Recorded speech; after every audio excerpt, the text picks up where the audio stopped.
और अधिक सत्संग सुनने के लिए हमारे चैनल को सब्सक्राइब करें तथा घंटी जैसे बटन को। तीसरा सकंद ही चल रहा है, आप देख रहे हैं। और यहाँ देखिए, ये तो दूसरा विष्णु उनको दिखा। फिर इतने में ही पवन से बातें करता हुआ वह विमान तुरंत उड़ गया। कहां पहुंचा? यहां देखो, वह एक देवी बैठी थी। वे ऐसी प्रभावपूर्ण देवी थी मानो करोड़ों बिजलियां एक साथ चमक रही हों। अत्यंत सुंदर मुख था। अब यहां देखो, ये देख के हम तीनों नारद यो ऊपर देखिए, हम आपस में कहने लगे, यह सुंदरी कौन है, इसका क्या नाम है। हम उसके विषय में बिल्कुल अनभिज्ञ हैं। इसके हजारों नेत्र, हजारों हाथ, हजारों मुख हैं। दूर से देखने पर भी कितनी सुंदर प्रतीत हो रही है। ये न कोई अप्सरा है और न कोई गंधर्व कन्या एवं देव कन्या ही। नारद यों संदेहग्रस्त होकर हम लोग वहां रुके।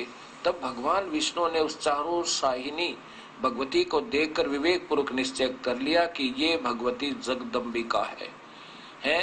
तब उन्होंने कहा कि हे भगवती, हम सभी की आदि कारण हैं। आप हमारी माँ हो। महाविद्या, महामाया इसके नाम है। ये पूर्ण प्रकृति है। आप देखो, ये देखो, ये शिवा कहलाती है।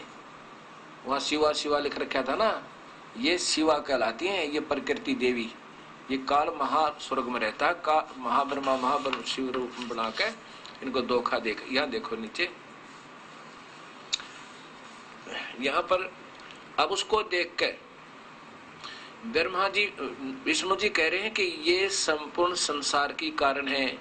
ये वे ही दिवांगना है जिनके पर्यावरण में मुझे दर्शन हुए थे। जो पानी पानी था, जो छोटा सा था मैं, जब मैं बालक रूप में था, उस समय मैं बालक रूप में था। विष्णु का आप ही कह रहे हैं मैं छोटा सा था। अब देखो, अब समझो भक्तात्माओं और साथ में ये संत जन भी, जो इन्हीं शास्त्रों को सत्य मानते हुए इनके विरुद्ध मार्गदर्शन कर रहे हैं, उन्होंने भी स्वयं विचार करना चाहिए और तुरंत छोड़ देना चाहिए इस काल की गलत साधना को और सत्य मार्ग स्वीकार करना चाहिए। हम सत्य मार्ग के लिए तो घूम रहे हैं, उसी के लिए तड़प रहे हैं। अभी तक नहीं प्राप्त हुआ था तो हमारे दुर्भाग्य था। अब कृपा हुई है प्रभु की तो हमने एक हो जाना चाहिए। और इस दास के ऊपर कृपा उस परमेश्वर की। इस दास को अपना दास ही समझकर आके और इस दास से वार्ता करो प्रेम पूर्वक। और आदेश उस प्रभु का इस दास को नाम देने का, और वही नाम जो वेदों में वर्णित है। गीता के 17वें अध्याय के 23वें श्लोक में ओम तत्सत। ओम तो ब्रह्म का जाप है, एक और तत् संकेतिक मंत्र वो पूर्ण ब्रह्म पर ब्रह्म का, और सत मंत्र उस पूर्ण ब्रह्म का। इस तीनों ही मंत्र से जीव का यहाँ से छुटकारा होगा। ओम मंत्र तो अवश्य ही है, ये तो प्रारंभ है। तो ऐसे ही, और ब्रह्मा विष्णु महेश की पूजा तो बिल्कुल व्यर्थ है, लेकिन अनादरणीय नहीं है, क्योंकि ये भी अपने ही भाई बहन है, अपने ही आत्मा, अपने साथी, वहां से सब हम आए हुए हैं। ये अच्छी आत्मा थी, शुभ कर्मी प्राणी है, इनको काल ने अपने ही काम ले लिया। अब यहां देखो, अब आगे चलो। ये ब्रह्मा विष्णु महेश स्वयं स्वीकार करते हैं कि हम तो जन्म मरण के अंदर हैं, हमारा तो जन्म और मरण होता है। आप ही नित्य हो, हम नित्य नहीं है, हम अविनाशी नहीं है।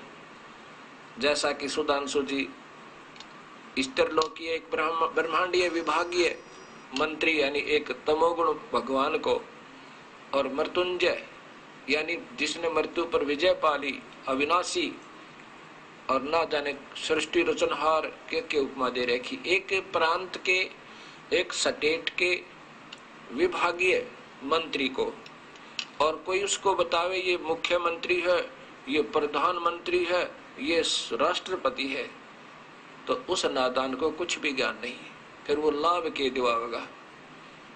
अब सोचना पड़ेगा। अब यहां आप देखिएगा, अब क्या कह रहे हैं भगवान विष्णु।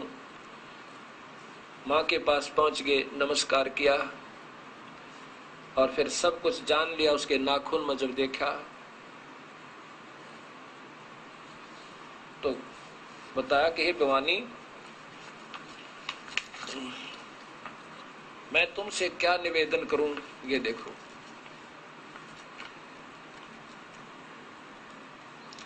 विष्णु जी कह रहे हैं कि हे भवानी, मैं आपसे क्या निवेदन करूं, आप तो जान ही जान हैं। भवानी, जो उचित हो वही करो, तुम्हारी इच्छा के अनुकूल ही कार्य होना चाहिए। ब्रह्मा सृष्टि करते हैं, विष्णु पालन करते हैं और रुद्र संहार करते हैं, पर जब तुम्हारी इच्छा से हम में शक्ति उत्पन्न होती है तभी हम इस कार्य के संपादन के अधिकारी होते हैं। और इनको सर्वशक्तिमान न जाने के उपमा दे रखी। गिरिजा नंदिनी, तुम सबकी माता हो, जगत का पालन करना और उसे टिकाए रखना तुम्हारा स्वाभाविक कार्य है, क्योंकि ये तो सर्व तीन लोक की अधीश्वरी है। अब यहाँ क्या बताते हैं, ये सारा संसार तुम्ही से उदासित हो रहा है, उद्भासित हो रहा है। मैं, विष्णु जी करें, मैं ब्रह्मा और शंकर, त्रिलोकीय शंकर, हम सभी तुम्हारी कृपा से विद्यमान हैं। हमारा आविर्भाव और तिरोभाव हुआ करता है। हम तो जन्म मरण में है माता, हम अविनाशी नहीं है। और ये सुधांशु जी कहीं तो मृत्युंजय है, मृत्युंजय उतरेगी। बताओ, पीतल को कोई सोना बता रहा है, वो कितना पारखू होगा।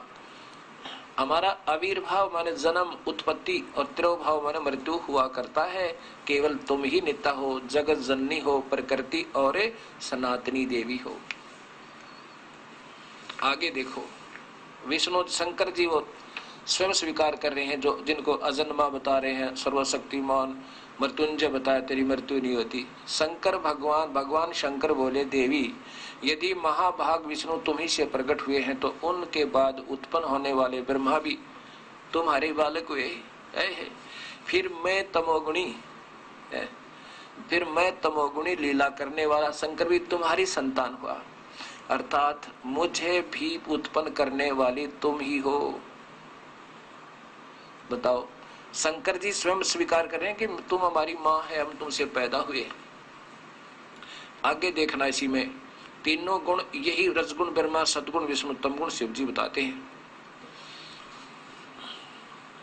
इसी में तीसरे स्कंद में ही देखिए, ये स्वयं स्वीकार कर रहे हैं कि उन्हीं तीनों गुणों से उत्पन्न हम ब्रह्मा, विष्णु एवं शंकर नियमानुसार कार्य में तत्पर रहते हैं। हम ये तीनों देवता तो जगत का कार्य संभाले रहते हैं। करते कराती तो तुम ही हो दोनों जने। मैं, ब्रह्मा और विष्णु विमान पर चढ़कर जा रहे थे, हमने रास्ते में बहुत कुछ दिखाई दिए। अब यहाँ देखना, ये तीनों गुण है, रजगुण ब्रह्मा, सदगुण विष्णु, तमगुण शिव जी, ये स्वयं स्वीकार कर रहे हैं। अब आपको देवी भागवत महापुराण संस्कृत से ही दिखाएंगे, क्योंकि ये बहुत ज्यादा अंधेरा है और 100 बार सुनोगे जब जाकर हृदय स्वीकार करेगा और ये गलत ज्ञान उतरेगा। देवी भागवतम भाषा सटीकम, ये, और इनके लेखक हैं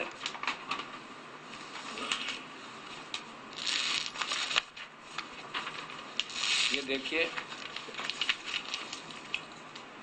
वेंकट, ये जय अथ देवी भागवतम भाषा सटीकम समाटम, खेमराज श्री कृष्णदास प्रकाशन बम्बई, यहां से प्रकाशित है। और इसमें अब देखिएगा,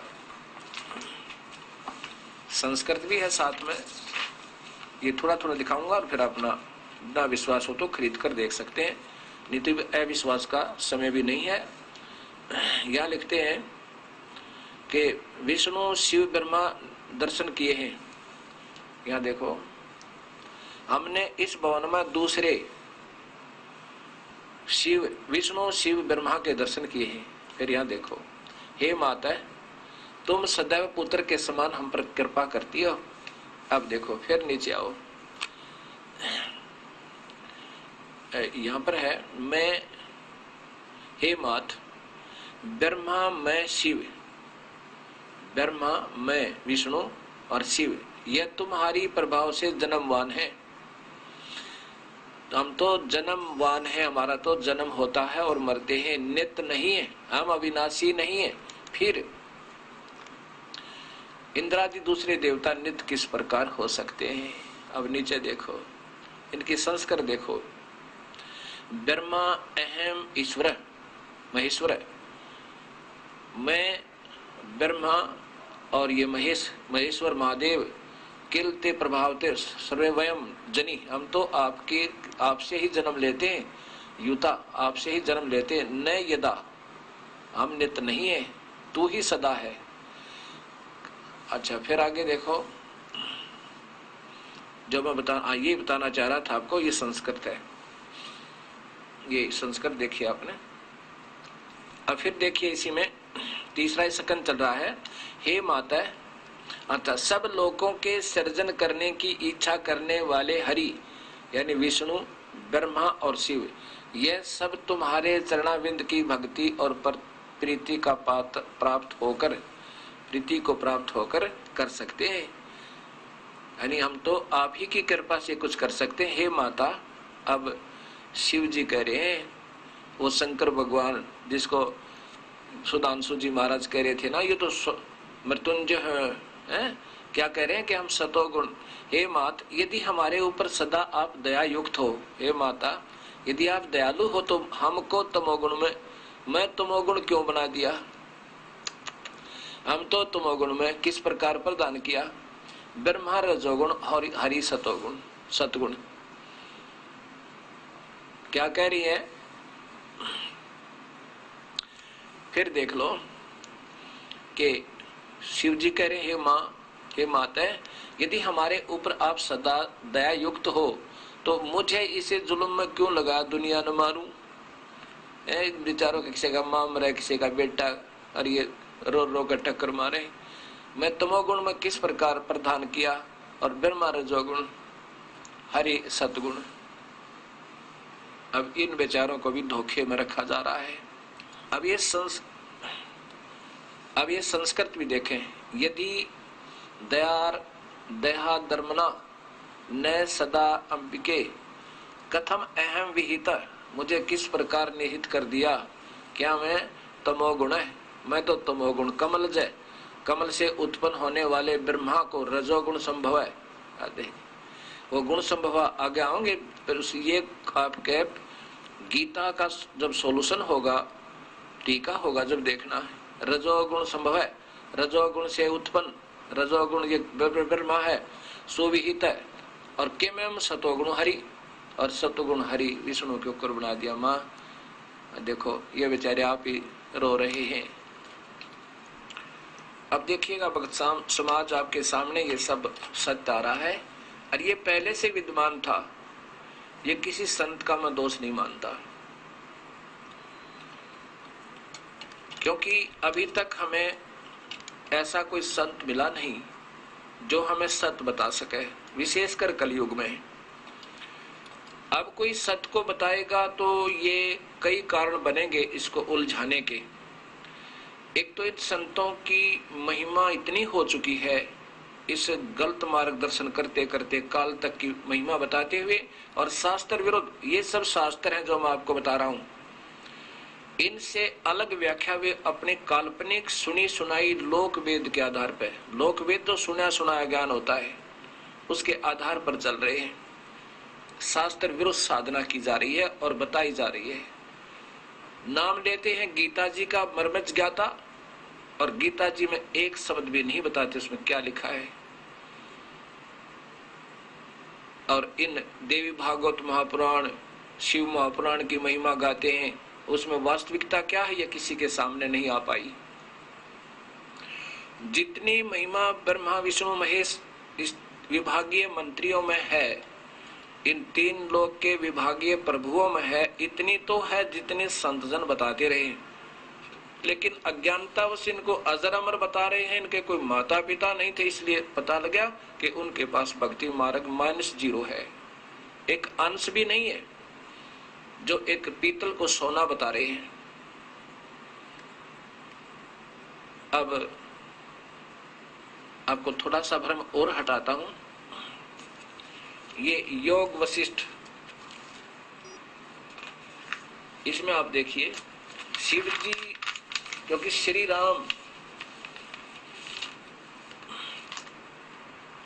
ये देखिएगा योग वशिष्ठ, ये महर्षि वाल्मीकि द्वारा रचित था संस्कृत में, और श्री राम पूछ रहे हैं वशिष्ठ जी से। द्वितीय खंड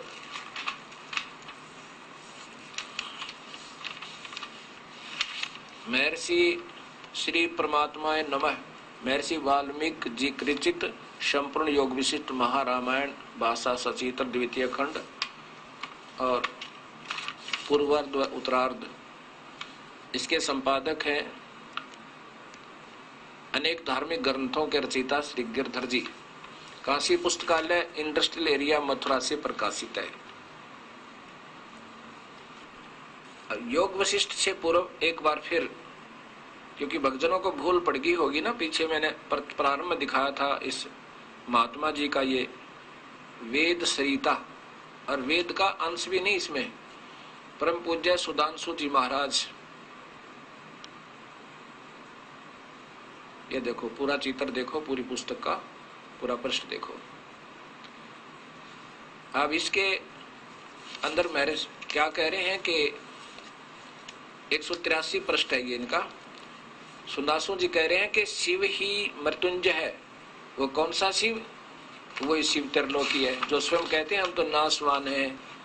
ये शिव जी। इसके बारे में क्या बता रहे हैं? भगवान शंकर मंगल दाता, कल्याण स्पर्द, सौभाग्य को देने वाले आशुतोष शीघ्र ही प्रसन्न हो जाएं। भगवान शंकर ने अपने माथे पर चंद्र को धारण किए हुए किया है, प्रतीक है शीतलता का। भगवान शंकर ने गले में सर्प को डाला है, सर्पों की माला डाली है, अर्थात ये वही भगवान है, तीन लोक के विभागीय मंत्री। और ये क्या कहते हैं कि जिन्होंने अमृत पिया था सबके देव, वो सबके देव कहलाए, लेकिन भगवान शंकर ने विष पिया था, वह देव नहीं महादेव कहलाए। ये अटकलबाजी इनकी, एक लतीफेदार बातें बना के, क्यों पढ़े लिखे अच्छे हैं और बोलने की शैली ठीक है, ऐसे लोगों को एक्टरों हीरो की तरह अपने पीछे लगा रहे हैं। ज्ञान ABC भी नहीं भक्ति का। श्री राम को वशिष्ठ जी कह रहे हैं कि मैंने जो भगवान शिव से, त्रिलोकीय शिव से जो पूछा था भक्ति मार्ग, उस परमात्मा का, वो मैं तुझे बता रहा हूं। और इसमें जब मैंने भगवान शिव से पूछा तो उन्होंने क्या बताया था, यही योग विशिष्ट।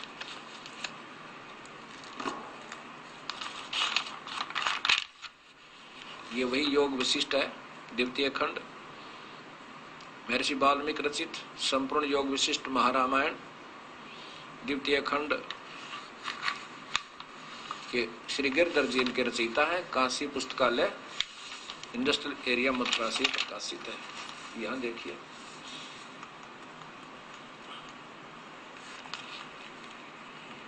परम शिव परमात्मा ने अनंत शक्तियां, और परमात्मा है जो सदा शिव। श्री महादेव ने कहा मेरे से, उस समस्त जगत सता स्वरूप मणि को पिटारी परम चेतन सर्वेश्वर परमात्मा में उनकी शक्तियां प्रत्यक्ष आविर्भूत होती हैं, रहती हैं। अब यहाँ देखो, वशिष्ठ जी ने पूछा, जगत के स्वामिन, इन सदा शिव की कौन सी शक्तियां हैं, वे किस तरह रहती हैं? महादेव जी बता रहे हैं। श्री महादेव ने कहा, ये महादेव त्रिलोकाला, कहा कि उत्तम व्रत पालन करने वाले सोम उस निराकार सर्वात्मक अप्रमेय परम शांत सच्चिदानंद सदाशिव परमात्मा की ये अपने पिता की बात बता रहा है, जिनको आप नहीं मालूम, वो इनको भी नहीं मिला अभी तक, ये यहाँ तक बता रहे, यानी उस परमात्मा की। परमात्मा कोई और है, उस व्यक्त से कोई और अव्यक्त, ये आपको गीता बतावेगी 8वें अध्याय में। अच्छा अब देखना, उस परमात्मा की कह रहे हैं महादेव जी, कहते हैं महादेव जी कह रहे हैं कि मेरे से उस परमात्म देव के पूजने के जितने कर्म हैं उन सब से पहले दयाभिमान प्रयत्न पूर्वक छोड़ देना चाहिए। अब ये बातें हैं, वो ये सिद्ध करना चाहता हूं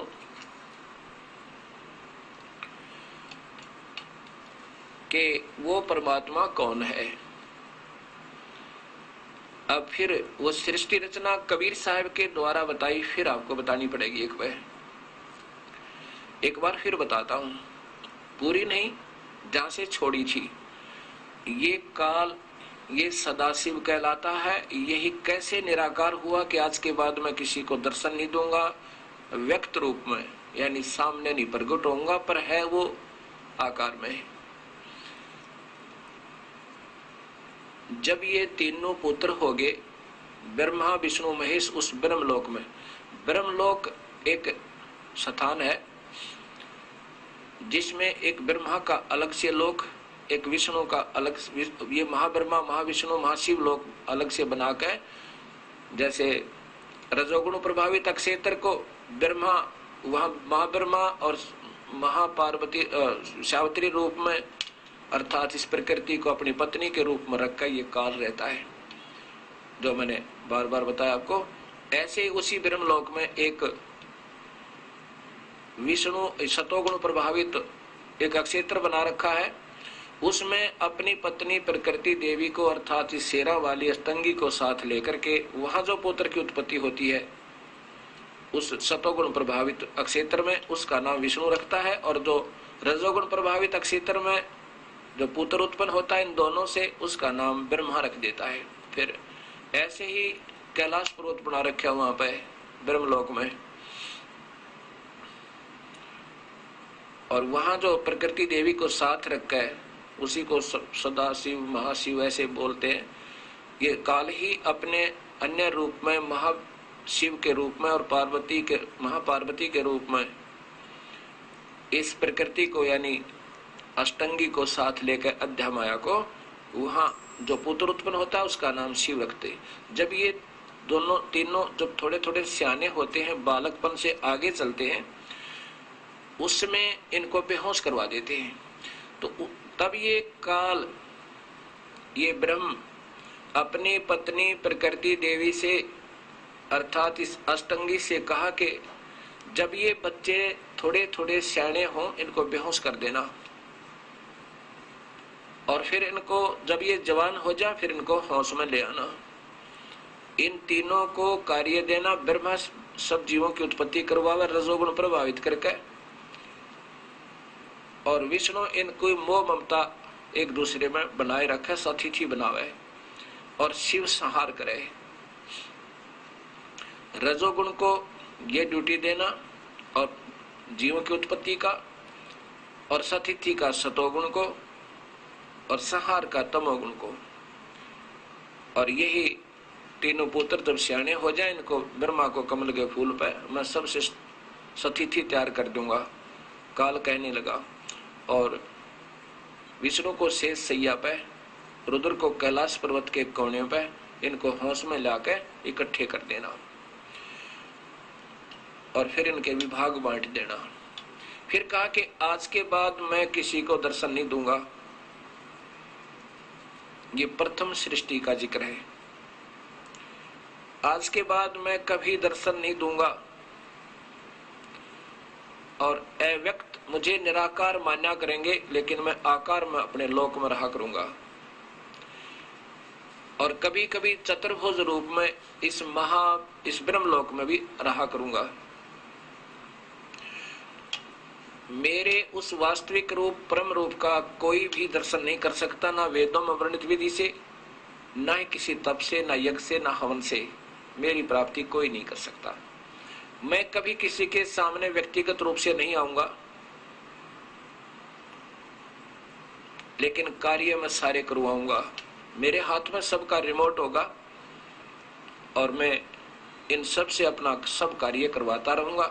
तब प्रकृति देवी ने, शेरावाड़ी ने कहा था आद्या माया ने कि निरंजन, मैं अकेली औरत कैसे इस 20 ब्रह्मांड को चलाऊंगी तेरे को।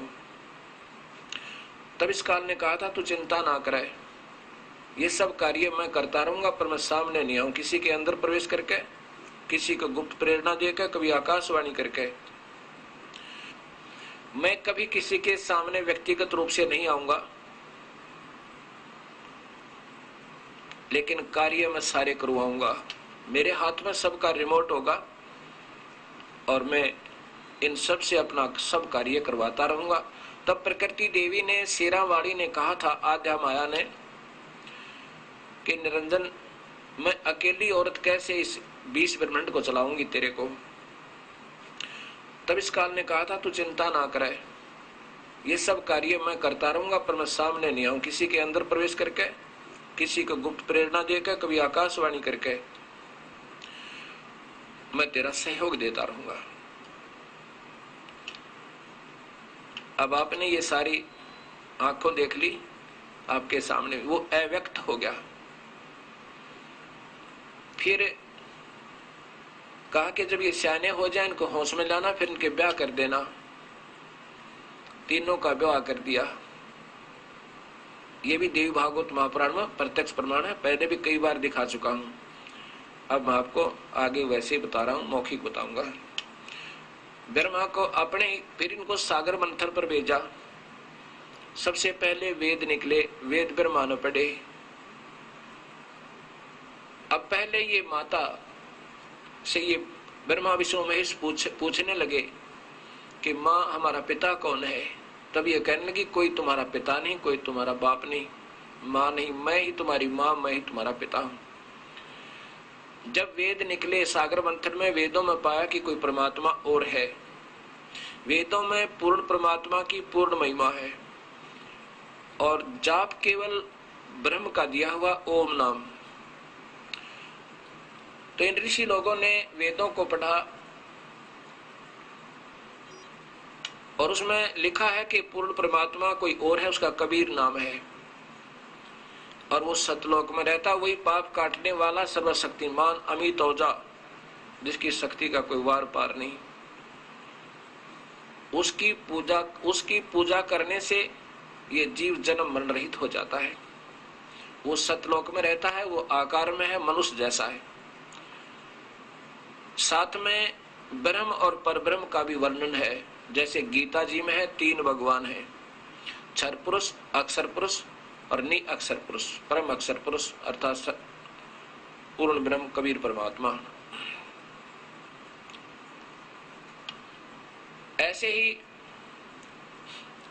लेकिन जाप जो है ओम नाम का वेदों में भी गीता में, इसलिए ये महापुरुषों ने पूर्ण परमात्मा तो वेदों में पढ़ा कोई और है और जाप बताते हैं ओम नाम तक का ही। इसलिए ये सारी अधूरी साधना ये काल करवा रहा है। 2 मंत्र गुप्त हैं, वो काल नहीं दे सकता, इसको अधिकार नहीं, ना ये बता सकता, ना ही इसको ज्ञान है। और जानबूझकर भी ऐसी गुस्ताखी करता रहता है कि कहीं यहां से निकल ना जाए। इसलिए जैसे शिव जी भी बता रहे हैं वशिष्ठ जी को कि उस परमात्मा की सदाशिव के वो, यानी वो सदाशिव निराकार। अब वेदों के अनुसार जो इन्होंने पढ़ा देखा, ब्रह्मा जी से सुना, तो ये बता रहे परमात्मा तो कोई और है, लेकिन ये स्वयं समाधि लाला के थक गए। ये निराकार भी, ये काल भी, इनके पिताजी के भी दर्शन इनको नहीं हुए। ये इतना धोखेबाज काल है, अपने पुत्रों को भी गुमराह रखता है। तो इन संत नादान बेचारों का, अनजानों का मैं के दोष मानूं, क्योंकि मैं भी दास इसी तरह भरम भटक रहा था। ना जाने कैसे रजा करी मेरे गुरुदेव भगवान ने, कैसी कृपा करी उस कबीर परमेश्वर ने इस घोर कलयुग में। हो सकता है ये भगवान आत्मा इस ज्ञान को फिर पुनर्विचार करके अपना कल्याण करवा ले, क्योंकि हमारा उद्देश्य केवल कल्याण करवाना है। हमने यहाँ पर बड़ा छोटा नहीं बनना, या कोई बड़ा नहीं कोई छोटा नहीं। वही बड़ा है जो सतमार्ग पकड़ के यहाँ से पीछा छुटवा गया तो बड़ा है, नहीं तो आज चाहे कितना महिमावान है और गलत भक्ति कर रहा है और करा रहा है तो दोषी होगा और घोर नरक में पड़ेगा। शास्त्र विरुद्ध साधना ये महापाप का कारण, करना और करवाना ये गीता प्रमाण देगी। उसके बाद ब्रह्मा ने जब वेद पढ़े तो पाया कि परमात्मा कोई और है। माँ से पूछा कि माँ आप तो कहा करती कि परमात्मा कोई नहीं, इसमें लिखा कि प्रभु कोई और है जो सारी सृष्टि का रचनहार है और उसको ध्यान से ढूंढा जा सकता है। जैसे शिव जी बता रहे थे वशिष्ठ मुनि को कि उसका मुख्य ध्यान ही है। इन्होंने बस मेडिटेशन तक पढ़ा है, लेकिन ध्यान तो एक यज्ञ है और यज्ञ से प्रभु प्राप्ति नहीं हो सकती। ओम नाम के जाप से प्रभु प्राप्ति नहीं हो सकती। ये तो कमाई करके इससे यहाँ ऐश्वर्य के साधना इसके बदले मिल सकते हैं। स्वर्ग महास्वर्ग और यहाँ के इंद्र बन जाना, राजा बन जाना, ब्रह्मा विष्णु महेश बन जाना, इनसे केवल ये ही मिलेगा, प्रभु प्राप्ति बिल्कुल नहीं। 11वें अध्याय का 47, 48 और 53 श्लोक आपके सामने स्पष्ट करेगा।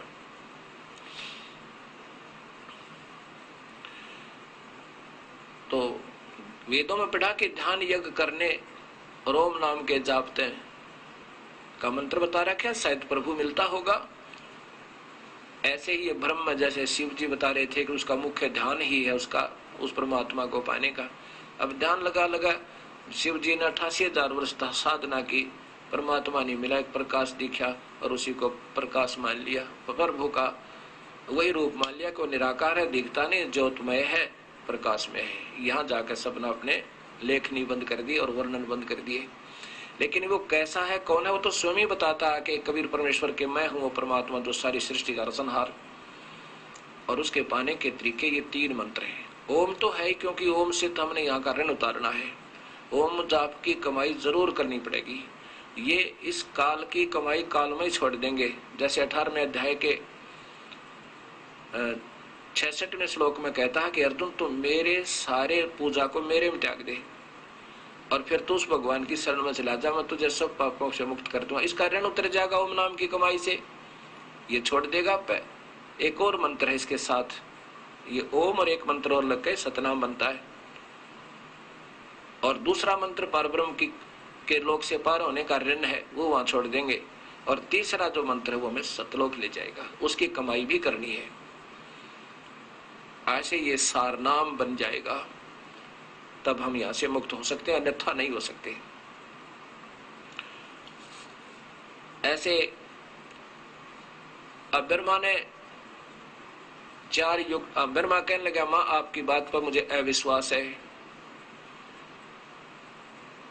वेद मां ने कहा कि बेटा तुम्हें ये परमात्मा मिला नहीं, तुम्हारा पिता इसने प्रण किया है, कसम खाई है कि भी किसी के सामने आकार में नहीं आएगा, वो अव्यक्त रहेगा, व्यक्ति रूप में आकार रूप में कभी नहीं आता। ब्रह्मा बोला मां आपकी बात पर अविश्वास है मुझे, अब मैं आपकी बात को स्वीकार नहीं कर सकता, क्योंकि पहले आप कुछ कह रहे थे, आज कुछ कह रहे हो। वेदों में लिखा है मैं ऐसे भगवान को ढूंढूंगा, मेडिटेशन करूंगा। अब ये 2 घंटे मेडिटेशन बताने वाले संत आपको क्या आनंद दिला देंगे, ये ध्यान से सुनना, क्योंकि शास्त्र प्रमाण होते हैं।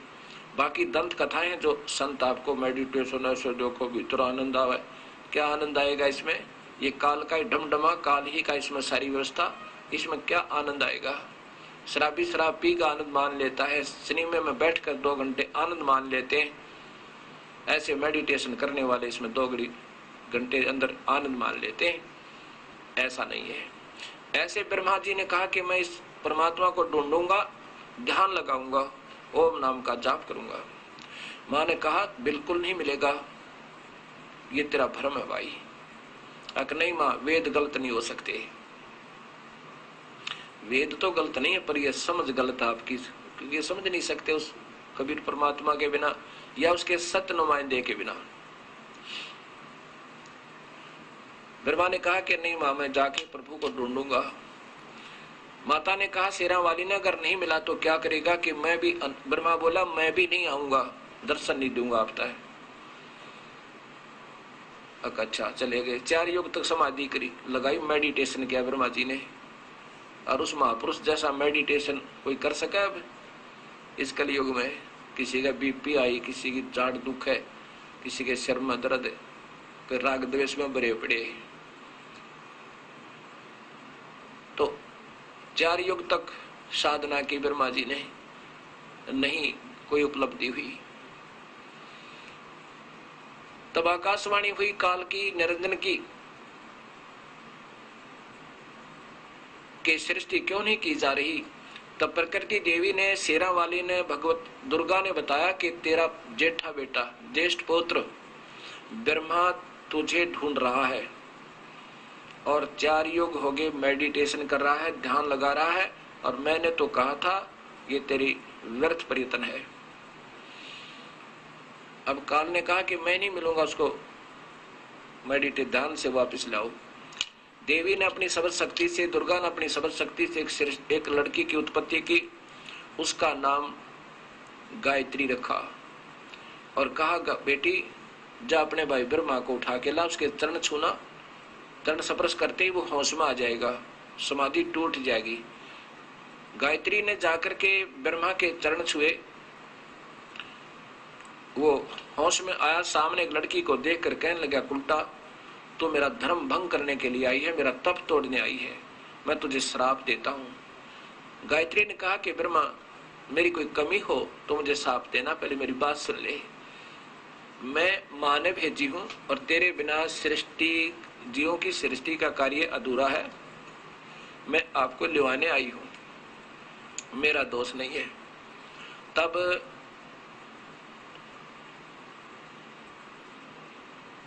ब्रह्मा बोला कि गायत्री मैं चल तो पढ़ूं पर मां के सामने मुझे शर्म लगे।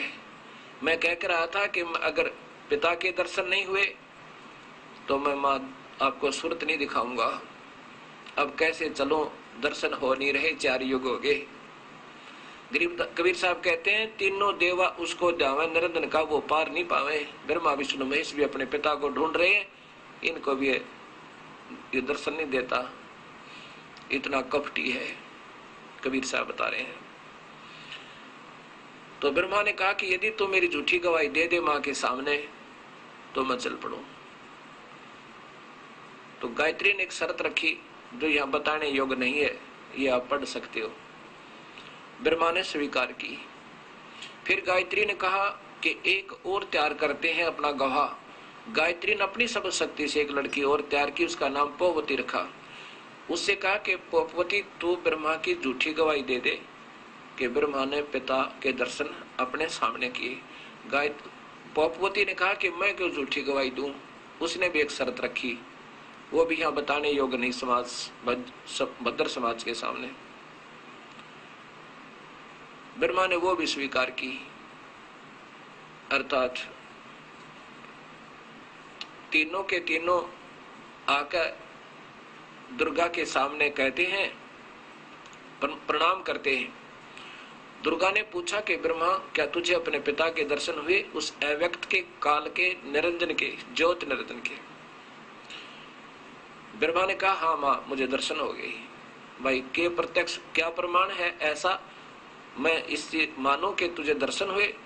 ब्रह्मा ने कहा कि इन दोनों से पूछ लो। उन दोनों ने कहा कि हाँ हमारे सामने परमात्मा आए, ब्रह्मा को दर्शन दिए और आशीर्वाद दिया। अब देवी ने सोचा भाई अच्छा मेरे से कह रहा था कि मैं किसी को दर्शन नहीं दूंगा, ये मेरा घटिया संविधान है, ये अटल संविधान है, अनुत्तम। अब गीता जी में दिखाऊंगा आपको, और फिर संतों की टीका की हुई आपके सामने वो गीता आवेगी। क्योंकि देखो इन संतों की सोच तो बढ़िया ही थी बेचारों की कि सरलार्थ करें, जब इन्हें स्वयं ही ज्ञान नहीं, सरलार्थ का अनर्थ कर दिया, अनुत्तम को उत्तम, श्रेष्ठ, उच्चतर तेरेगी। डिक्शनरी फेल कर दी सारी, ज्ञान तो फेल कर ही रखा था, डिक्शनरी के शब्दार्थ बदलने लग गए। इनको अल्पज्ञ कहते हैं। ज्ञानहीन जो गुरु कहावे आप पर डूबे और डुबावे।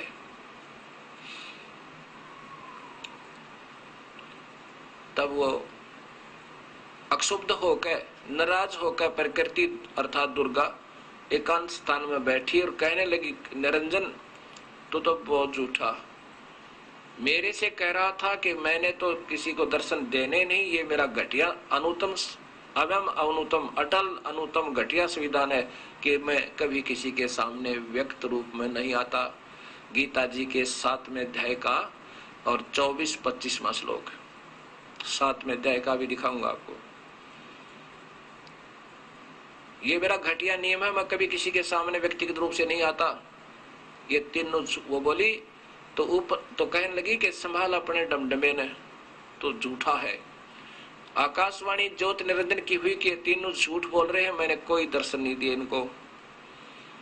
तब वो माई दुर्गा उठी और गुस्से में आकर कहने लगी, रे नकम्मे तुम झूठ बोलते हो, आकाशवाणी हुई है प्रभु की कि उसने कोई दर्शन नहीं दिया तुम्हें। फिर वह तीनों हंसने लगे। बिरमा कहने लगा, माँ मुझे शर्म आई आपके सामने आने में, क्योंकि मैं कहकर गया था कि पिता के दर्शन हुए तो आऊंगा, अन्यथा नहीं आऊंगा, और पिता के दर्शन में हुए नहीं। मुझे शर्म आवत थी आपके सामने आने में, इसलिए हमने तीनों ने झूठ बोल दी।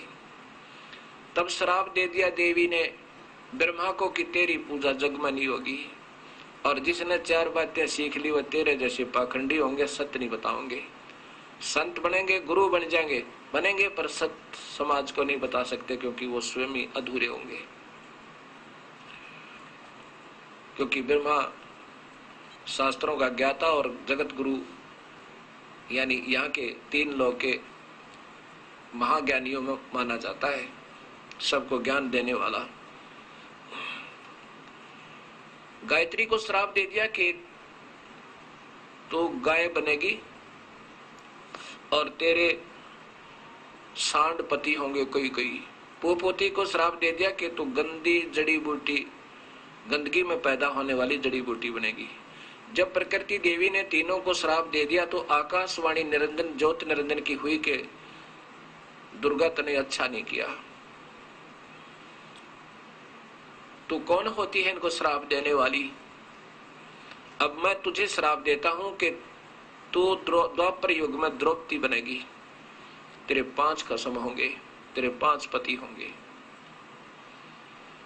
अब प्रकृति कहने लगी और दुर्गा कहने लगी कि निरंजन तेरे वश पड़ी हूं, मैंने अपने पैर पे आप कवाड़ा मार के तेरे साथ आ गई, अब मेरा कहीं ठिकाना नहीं, कैसे भी नाच नचा ले ऐसे नचना होगा, मैं अपने पिता ने छोड़ आई। अब एक तरफ तो आप कह रहे हो सृष्टि को संभालो, इन बच्चों ने गलती की तो थोड़ी सजा दे दी, तो आप इसके विपरीत मुझे सजा दे रहे हो। ठीक है, कर ले जो तूने करना है। फिर ये प्रकृति देवी दुर्गा भवानी अष्टंगी विष्णु जी के पास की, क्योंकि इन तीनों को फिर लाके अपने अपने लोक में छोड़ दिया। ब्रह्मा को यहाँ ब्रह्मा लोक में, एक ब्रह्मांड में जो आपको मैंने दिखाई थी, विष्णु को विष्णु लोक में, शिव को शिव लोक में। अब विष्णु लोक में जाकर के ब्रह्मा विष्णु से कहा कि पुत्र आप भी ढूंढ लो अपने पिता को। विष्णु जी अपने पिता निरंजन ज्योति निरंजन काल की तलाश में वहां से चल पड़े। कहां पहुंच गए? शेष नाग के लोक में।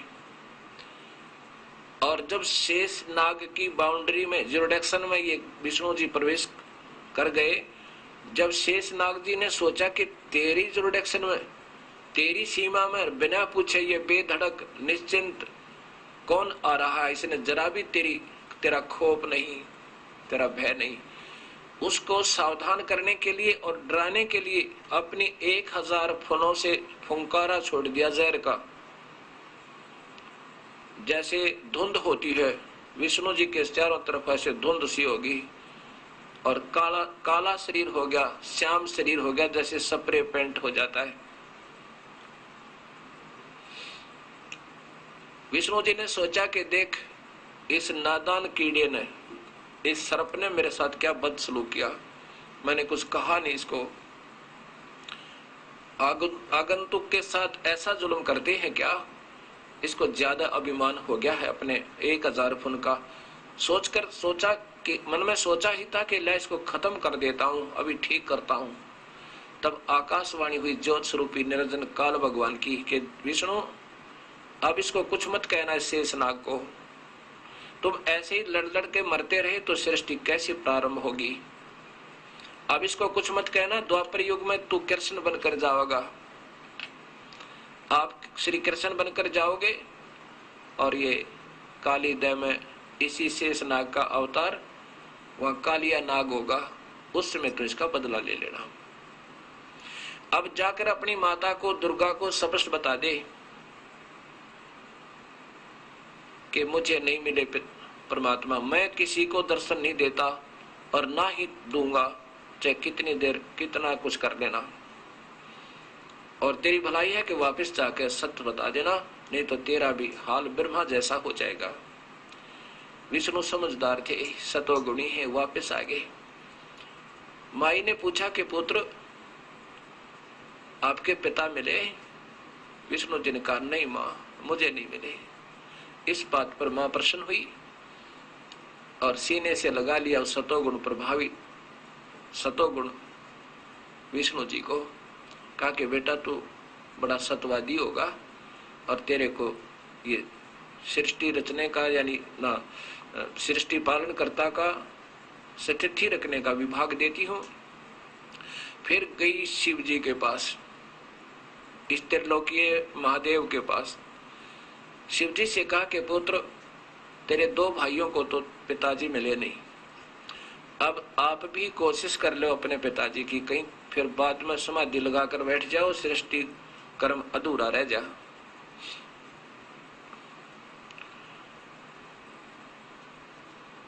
शिव जी ने समझदार निकले। शिव जी कहने लगे मां, जब मेरे दो भाइयों को पिता के दर्शन नहीं हुए तो मैं कौन से खेत की मूली, मैं तो कोशिश ही नहीं करता, पर माता एक कृपा कर दो मेरे पे।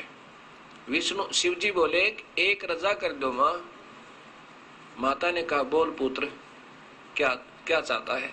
कि मुझे वर दे दो, मैं कभी नहीं मरूं, मैं अमर हो जाऊं, मैं मृत्युंजय हो जाऊं।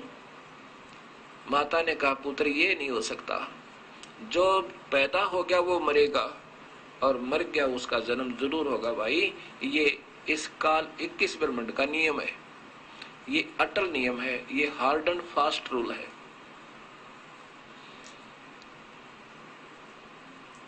हाँ तुझे एक विधि बता दूंगी,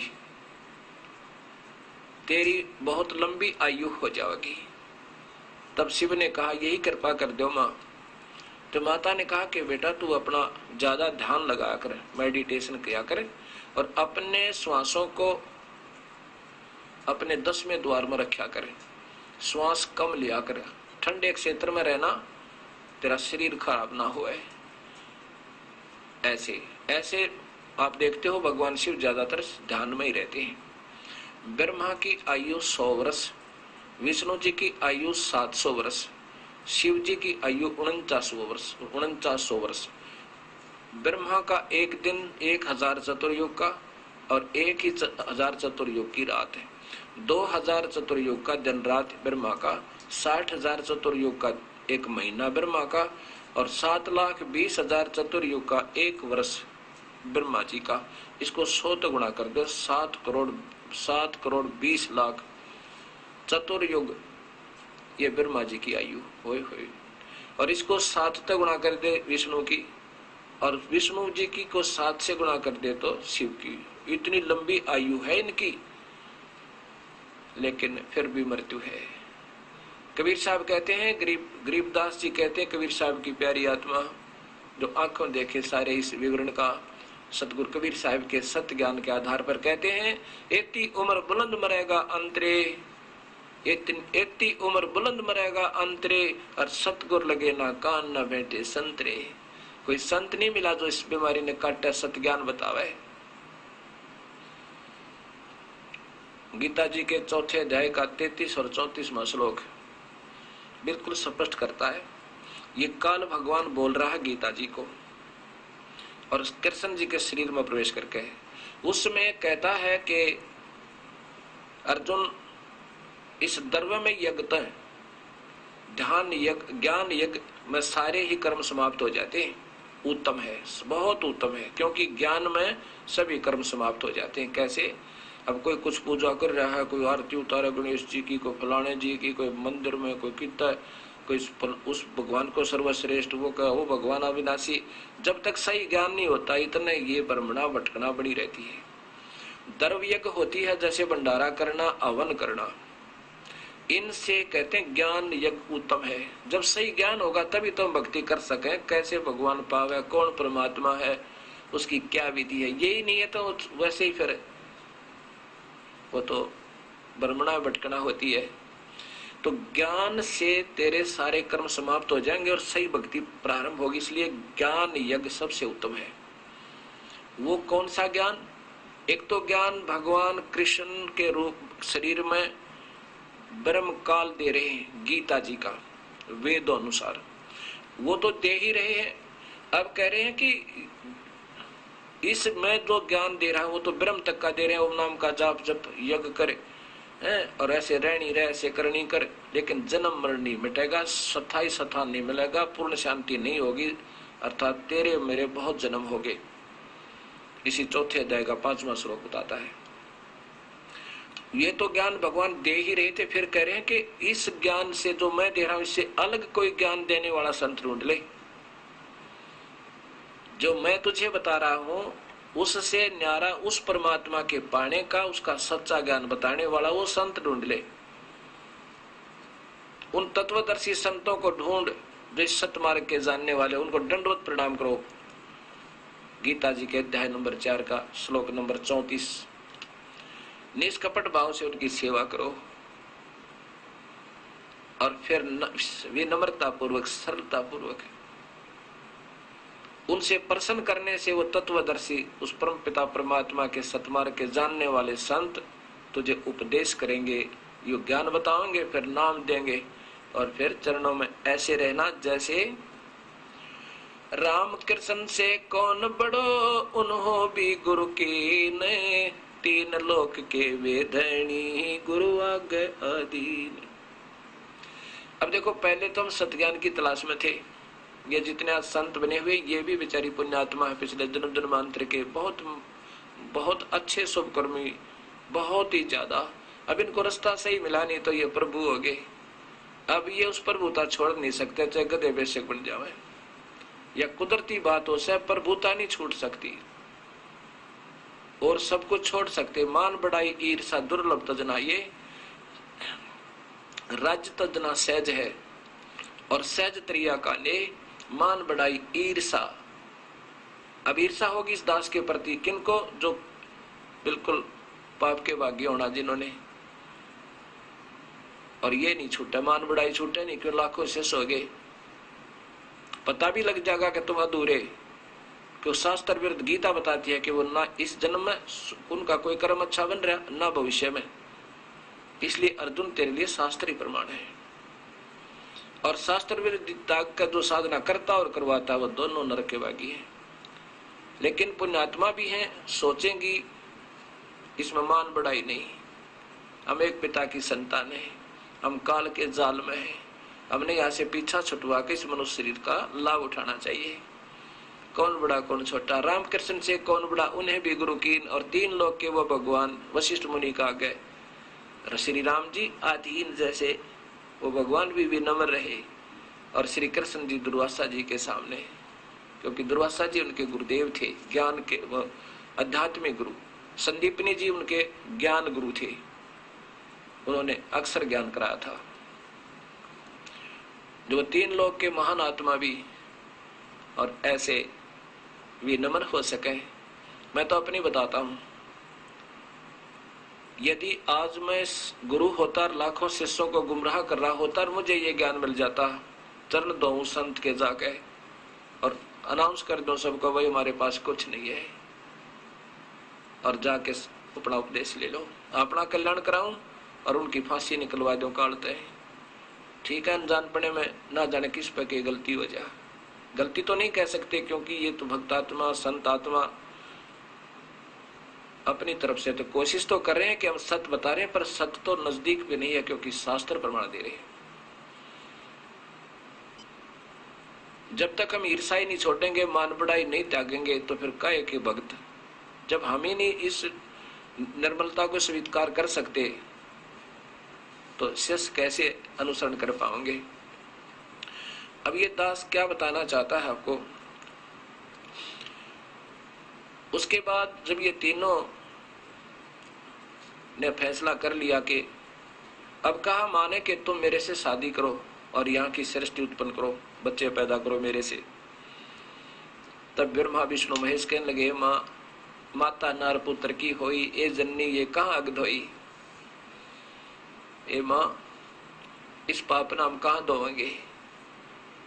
तब बोली, बेटा मैं तो तुम्हारे परीक्षा ले रही थी तुम्हारा कि तुम कितने विवेकशील हो। अब ऐसा करो, सागर मंथन करो। फिर दूसरी बार जब सागर मंथन किया, अपने ही तीन रूप बनाकर सागर में प्रवेश कर गई। एक सिद्धि चोलेदार, चोला माने शरीर, और तीन रूप बनाकर बाहर आई। तीनों जब एक एक ब्रह्मा विष्णु महेश एक एक लड़की को लेकर मां के पास आए, चौथे रूप में मां बैठी। यही तो जाल है, यही तो खेल है इस काल का। माता ने पूछा कि भाई पहले कौन सी निकली थी। ये निकली थी, इसका नाम सावित्री रखा, फिर माता शादी कर दी। दूसरी का नाम लक्ष्मी रखा, हुआ विष्णु ते ब्याह दी। और तीसरी का उमा रखा, वो त्रिलोकीय शंकर ते शादी कर दी। अब देखिए, वे देवी भागवत महापुराण गीता प्रेस गोरखपुर से प्रकाशित कि इसके अंदर इन तीनों का विवाह ब्रह्मा विष्णु महेश की शादी माता कर रही है। ये वही है, गीता प्रेस गोरखपुर से प्रकाशित है। और श्री हनुमान जी, इसके श्री हनुमान प्रसाद पोदार चिमनलाल गोस्वामी, ये इनके संपादक है। और ये इसमें देखिए वही तीसरा स्कंद ही चल रहा है आगे। यहां देखो,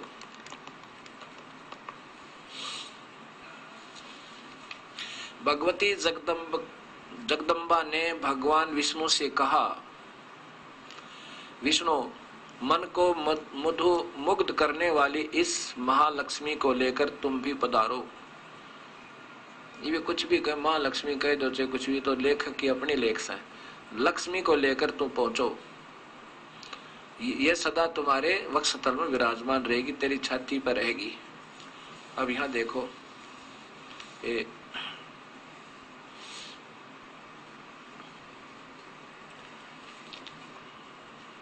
अब शंकर की शादी।